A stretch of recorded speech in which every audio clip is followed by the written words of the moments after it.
Transferring doon. Sino yung pagbubuntis niya? Sa iba. Kumuha ako ng ibang babing na buo sa lab, tapos yun ang binigay ko.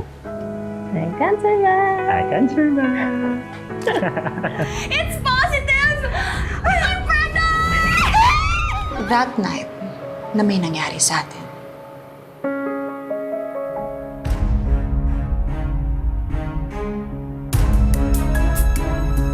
I'm only having one child. At kay Eileen yun. Kilala ko ba kung sino yung asawa niya or boyfriend niya? Akakuin ko na yung batang yan! Pero malinaw ang usapan natin. Hindi mo naguguluhin si Eileen. Do you want to know the gender of your baby? Yes, Doc, please. Yes. It's a boy.